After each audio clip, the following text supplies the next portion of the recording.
Hey guys, it's me, Alexis, over here at Crazy for Sales again. And I just wanted to bring to you my list of my top 10 do's and do not list. That's 5 do's and 5 don'ts. Okay, number one on the do list, do start slow in this business. You do want to start out slow. You don't want to bite off more than you can chew. And what I mean by that is that this business takes time to uh, to grow. So it's not something you can just dive right into, as some may make it seem like. You have to have a plan. You have to have a strategy when it comes to being an online entrepreneur, seller, eBay, Amazon, Etsy, whatever. Okay. Number two, do your homework. Okay. Yep. Do your homework because the e-commerce market is constantly changing, and it's making it harder and harder for small time sellers. And pretty soon there won't be any room for amateur sellers. And what I mean by that is there won't be room for people that don't take this as a serious business. There won't be room for that kind of thing anymore. You can believe all the hype and the I'm going to make $1 million, but if you honestly don't research and do your own homework and find out the information for yourself, you're not going to make it. Number three, you want to make sure you set realistic goals for yourself. Don't come off the back thinking you're going to be an instant millionaire. You're going to be making 10, 20, 30, 40, $50,000 a month right away. Because again, like I said, this business, it takes time, it takes planning, it takes strategic action plan that you actually put into action and do. So set realistic goals for yourself. If you're just starting out, maybe think $50 to $100 a day might be a realistic goal, especially if you're thrifting, or doing retail arbitrage, or whatnot, drop shipping, wholesale, liquidations, whatever it is, whatever source you're using to secure your product line, whatever products you decide to sell. Okay. Number four, do use social media. You do want to make sure to use social media. Social media is one of the easiest and most free ways that I know of that you can use to leverage or generate the traffic that you need to your website, your eBay listings, Amazon. Um, social media is very good in that way if you use it correctly and you actually invest your time, a little bit of your time, not all of your time, because you don't want to be spinning your wheels doing something that's not actually productive. So basically, social media is a do for me.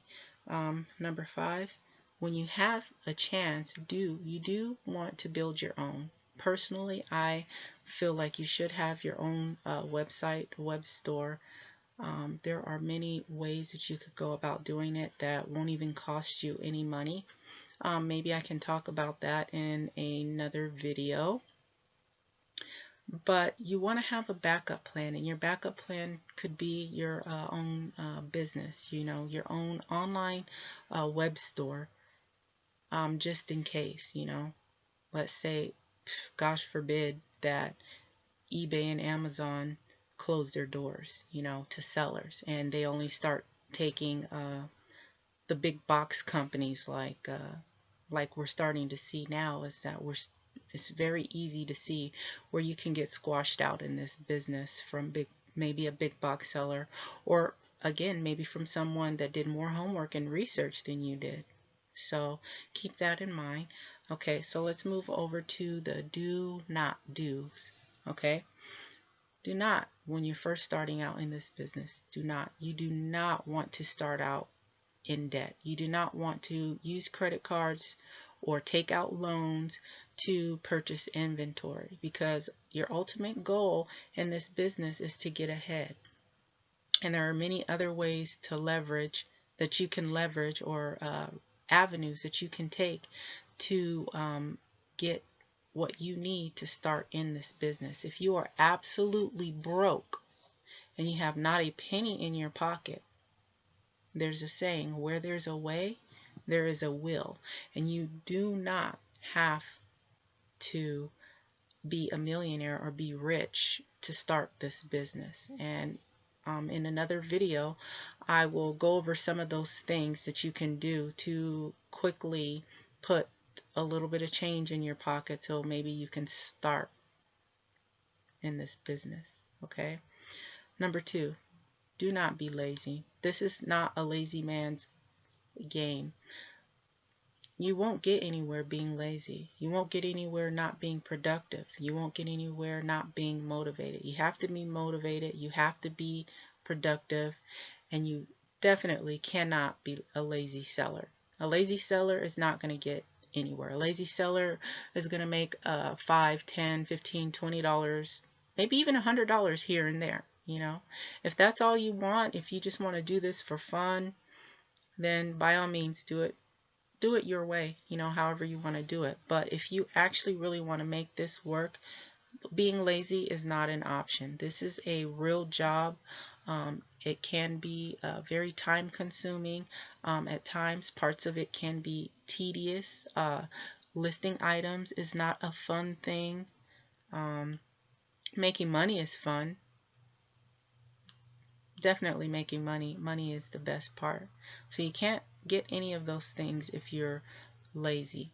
Okay, so you have to do things to motivate yourself and go from there. So lazy, that's out. You can't be lazy.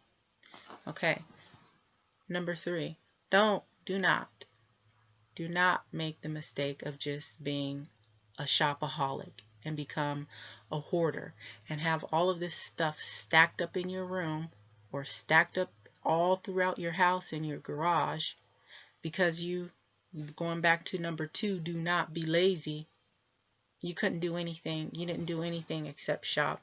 You didn't list any of your items. So now your money, you pretty much have tossed out the window because you haven't taken the time to do your listings. You haven't taken the time to photograph. You haven't taken the time to even to do the research of your items, maybe even to see the value of some of the things that you purchased. Okay. Number 4, do not spend your profit. This is a big one. Do not spend all of your profit. As soon as you make a sale and you get it, you think, oh, great. This, you know, it's a great feeling that you're actually making money. But I'm here to tell you, if you are just starting out in this business and you make the mistake of spending your profit, you might not be able to recoup because you're not going to have the money that it costs to ship the items. The reason why I say that is because both eBay and Amazon have policies where you might not get your money up front through PayPal or through Amazon.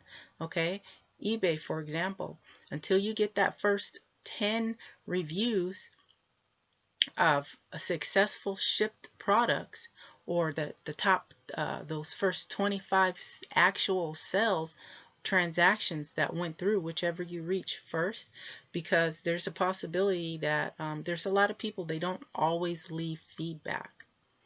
And if you don't have that, PayPal will put a hold on the money until you have proof that the customer has actually received the item per se that you had listed, and they have actually gotten the item, received the item. Okay, so you're going to be waiting for that money, and when you get that first payout, it's going to be real tempting to spend it, but you're going to need to set that money aside because you're going to need to be able to cover your shipping costs. The same thing with Amazon. They're net 14, and that process takes place after the item has shipped. Then that 14 days after it's shipped and received, then that 14 day after that guesstimate of it'll be between 3 to 7 business days. So at the end of that time period, then that's when that 14-day period, wait period, starts before they are going to actually cut you a check or make you a direct deposit. Okay, so caution to the wind, profit, set it aside. You need it for shipping. Okay, and last but not least, do not spend your time or waste your time playing video games. And I have to say this one because I am a video game monster, and I don't know if it's because of my kid or just what, but that's all we do is play video games here at this house. I mean, when Farmville first came out and it was Farmville 1, it was great. Man, now they have Farmville for your cell phone, Farmville 2, and then they have all these great games, and then I'm like this biggest Sims person. I mean, I Sims everything from the very beginning all the way up to now. I can't wait for Sims 4 to come out. Anyways, it's very hard, but you want to make sure that you set your goals, set your time accordingly, so that you can be productive, and hopefully this business will work out for you. All right, thanks for watching. If you liked the video, give me thumbs up. If the information was useful to you, if not, whatever, thumbs down. Post a comment. Be sure to subscribe to our YouTube channel and look out for more videos to come soon. All right, bye.